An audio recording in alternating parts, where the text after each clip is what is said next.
Halo semuanya, pernah dengar soal fenomena yang menggabungkan disiplin spiritual luar biasa ketat dengan praktek yang bisa dibilang sangat tidak lazim? Nah, di penjelasan materi kali ini kita bakal bongkar habis-habisan apa yang diajarkan oleh Pak Haji dan apa yang dikenal oleh para pengikut setianya sebagai ilmu RDA. Tujuan kita hari ini simple, kita bedah materi ini secara objektif dan terstruktur. Kita bakal dengar langsung curhatan para penelpon, solusi mengejutkan yang dikasih ke mereka, dan hasil yang luar biasa yang mereka klaim. Yuk, langsung aja kita mulai. Oke, kita langsung masuk aja nih. Coba bayangin analogi ini, karena ini inti dari filosofi Pak Haji yang dia sampaikan ke salah satu penelpon bernama Bagus. Waktu itu Bagus khawatir banget kalau masa lalunya yang agak nakal bakal nutup rezekinya. Tapi jawaban Pak Haji lugas banget. Kaca depan mobil itu lebar banget kan? Tapi kaca spion itu kecil. Kenapa? Karena masa depan jauh lebih penting untuk ditatap daripada masa lalu. Terus-terusan ngeliat ke belakang dan nyeselin masa lalu itu justru ngerem kesuksesan kita hari ini. Biar gampang, kita pakai semacam kerangka piramida ilmu RDA. Mulai dari filosofi hidupnya, aturan soal doa yang offside, disiplin spiritual yang wajib, ritual yang cukup ekstrim, cara menangkal bala, sampai nanti kita dengar testimoni aslinya. Yuk kita telusuri satu-satu. Nah, bagian pertama nih, filosofi hidup dan rasa syukur. Ini benar-benar fondasi paling dasar dari semuanya. Pak Haji punya pandangan yang menarik banget soal ini. Istilahnya, syukur tanpa batas. Jadi gini, sekelam apapun masa lalu kita, senakal apapun, kita nggak boleh menyesal terus-terusan. Justru sebaliknya, kita harus bersyukur total atas pengalaman hidup itu. Beliau berargumen kalau kita bisa nerima masa lalu 100% dan bersyukur secara radikal, kita justru ngebuka jalan buat Sang Pencipta ngasih kejutan luar biasa di masa depan. Pernah bangkrut, banyak utang, nggak masalah. Selama pola pikirnya diubah jadi rasa syukur total, itu bukan halangan sama sekali. Lanjut ke bagian kedua, hindari doa offside. Jujur, ini salah satu konsep paling unik karena beliau pakai metafora sepak bola yang gampang banget dipahami. Pernah dengar istilah Tuhan kecil? Jadi Pak Haji ini ngewanti-wanti banget pengikutnya supaya nggak jadi Tuhan kecil. Maksudnya apa sih? Gini, kalau kita berdoa, kadang kita suka ngatur-ngatur kan, Tuhan kasih saya rezeki ya, tapi dari klien A besok jam 10 pagi. Nah, mendikte urutan atau cara spesifik gimana doa itu harus dikabulkan itu sangat dilarang. Kalau minta sesuatu, biarin aja Sang Pencipta yang ngatur caranya. Ngatur-ngatur detail datangnya rezeki justru dianggap melanggar batas spiritual. Perbandingannya tuh simpel banget. Doa yang benar itu, kalau butuh modal, ya minta modal aja. Titik. Selesai. Nah, kalau doa yang offside, itu ibarat minta modal malam ini, tapi udah mikir besok modalnya mau dipakai buat bangun pabrik ini, beli barang itu. Pak Haji menyamakannya sama pemain bola. Kiper baru aja nendang bola dan bolanya masih di udara. Striker kita udah lari duluan ke area lawan. Pelanggaran dong, itu yang namanya offside. Masuk ke bagian ketiga, disiplin spiritual RDA.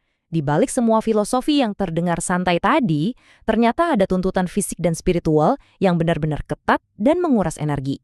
Coba bayangin, rutinitas tengah malam yang wajib dijalankan ini.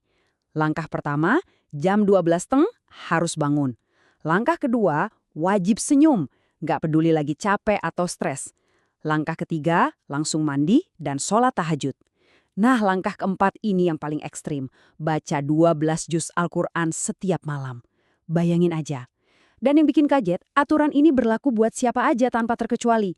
Ada seorang bapak yang udah tua dari Garut, nelpon curhat baru di PHK. Instruksi buat dia tetap sama. Bangun jam 12, senyum, mandi, tahajud, dan baca 12 juz, walaupun pelan-pelan. Nggak ada tawar-menawar. Sekarang kita bahas bagian keempat, ritual ekstrim dan unik. Ini nih yang sering dibilang ilmu pamungkas, puncak dari piramida yang konon katanya bawa kesuksesan instan. Di sini kita bisa lihat betapa out of the box-nya metode ilmu RDA ini. Pengikutnya disuruh pakai celana dalam terbalik selama 9 hari berturut-turut tanpa diganti demi menangin sidang pengadilan atau menghapus utang. Ada juga penelpon yang nyimpen uang di dalam beras sebagai bentuk manifestasi. Terus, buat nagih hutang yang macet, disuruh usap wajah pakai celana dalam sampai 99 kali. Belum lagi, ada yang pakai centong nasi diajak ngobrol seolah-olah lagi manggil-manggil uang biar datang. Benar-benar mengubah fungsi benda sehari-hari jadi alat spiritual. Masuk ke bagian kelima, menangkal bala dan kesialan.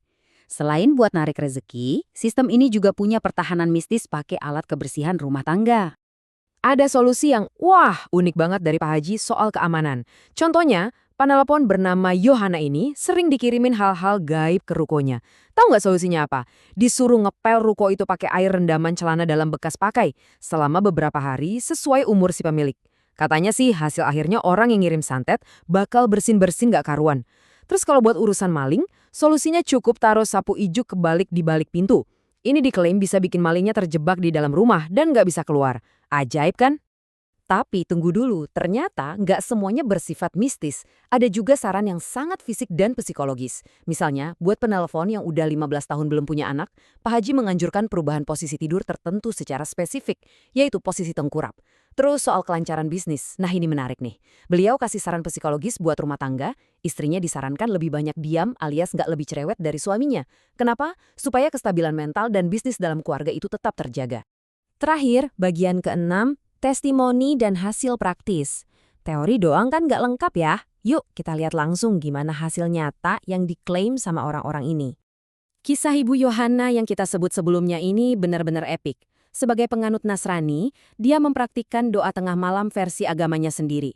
Dia juga lakuin sedekah ekstrim, kayak ngasih makan semut pakai gula pasir atau ngejemur nasi buat burung-burung. Di hari ketiga, dia nyetir mobil dari Lampung ke lokasi acara. Padahal mobilnya nggak ada plat nomornya. Dia usap wajahnya pakai celana dalam, dan dia klaim polisi ngebiarin dia lewat gitu aja di jalan tol. Puncaknya di hari ke-10. Ruko dia senilai 2 miliar yang udah mau dilelang bank, tiba-tiba batal dilelang. Dan utang koperasinya lunas. Dia yakin 100% ini semua gara-gara ritual celana dalam 9 harinya. Ada lagi testimoni dari penelepon bernama Bapak Ajar. Dia praktekin nih ritual celana dalam terbalik yang tadi kita bahas. Dan tahu nggak? Dia ngeklaim dapat uang tunai persis sebesar 2 juta rupiah. Padahal nominal segitu benar-benar dia butuhin buat bayar jatuh tempo bank hari itu juga. Begitu dapat, uangnya langsung dia sedekahkan. Karena mereka punya keyakinan penuh kalau metode RDA ini benar-benar ngasih efek finansial yang instan. Nah, dari semua cerita gila tadi, kita sampai di satu pertanyaan akhir. Coba kalian pikirin baik-baik. Apakah ilmu RDA ini sukses karena keajaiban mistis dari ritual celana dalam dan sapu ijuk? Atau jangan-jangan justru tuntutan disiplin spiritualnya yang super berat itu, seperti bangun tengah malam setiap hari, yang pada akhirnya membangun tingkat kepercayaan diri dan kepastian psikologis yang mutlak? Gabungan dari rasa syukur total, rutinitas yang bikin capek, dan ritual aneh ini sepertinya berhasil ngehack mental pengikutnya, jadi tanpa ragu sama sekali. Terima kasih banyak udah ngikutin penjelasan materi kali ini. Semoga ini kasih perspektif baru buat kita semua dan coba renungkan seberapa besar kekuatan keyakinan bisa ngaruh ke realitas kita. Sampai jumpa!